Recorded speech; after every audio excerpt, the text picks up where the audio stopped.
Bismillahirrahmanirrahim. Assalamualaikum warahmatullahi wabarakatuh.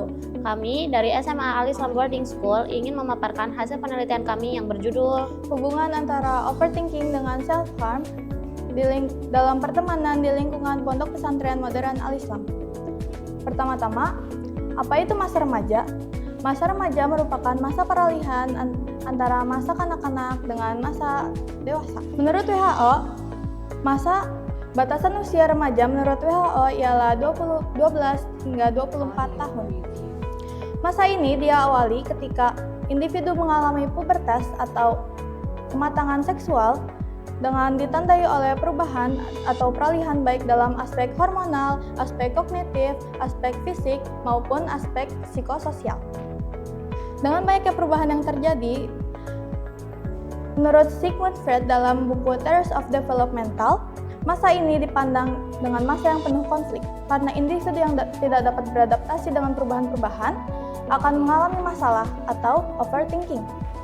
Overthinking yang tidak terkendali, remaja cenderung melakukan tindakan yang merugikan diri sendiri, seperti melukai diri sendiri, mengonsumsi narkoba, melakukan penyimpangan sosial, dan lain sebagainya.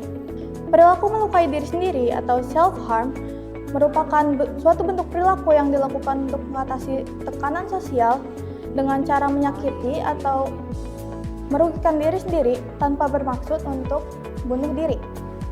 Maka dari itu, melalui makalah ini, penulis berharap pembaca terutama remaja dan pihak-pihak pondok dapat mengetahui dan mendapat informasi mendalam mengenai perilaku self-harm.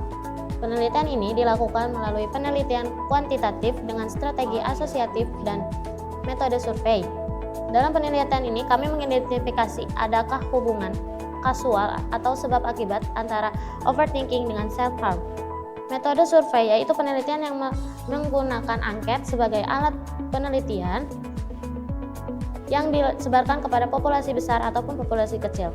Populasi sasaran dalam penelitian ini adalah siswi kelas 10 SMA Al Islam Boarding School. Adapun metode pengambilan data yang kami lakukan adalah dengan menggunakan data primer, yaitu bersumber langsung dari penyebaran kuesioner yang kita sebarkan kepada responden yang berkaitan dengan variabel-variabel yang diteliti, yaitu overthinking dan self-harm.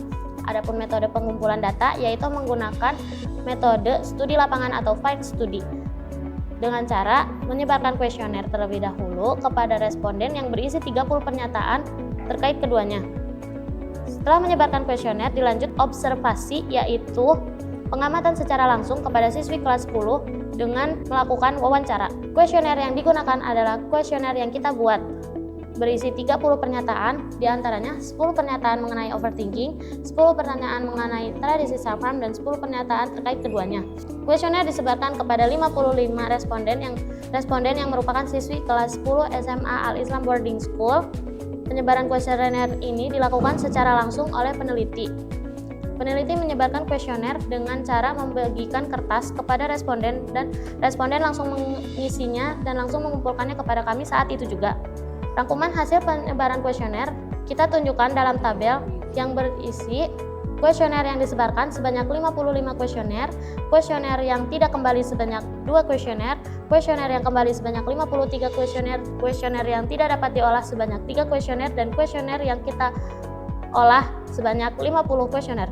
Jawaban setiap indikator mempunyai nilai bobot yang tercantum pada tabel.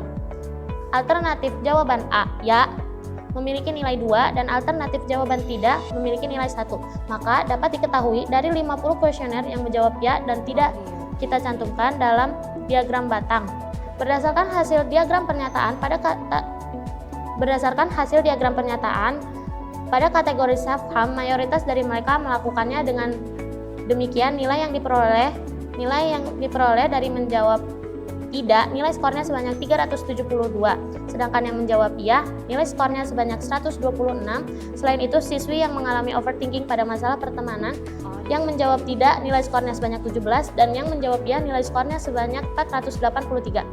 Sehingga dapat ditarik kesimpulan bahwasannya hubungan antara overthinking dengan tradisi self-harm tidak memiliki kolerasi. Hal ini terlihat pada santri yang menjawab tidak, nilai skornya 301, dan yang menjawab ya, nilai skornya 199. Sehingga dapat disimpulkan 20% dari 50 siswa yang mendominasi ketika overthinking melakukan self-harm. Mungkin sekian hasil presentasi dari penelitian yang kita teliti. Sekian, wassalamualaikum Warahmatullahi wabarakatuh.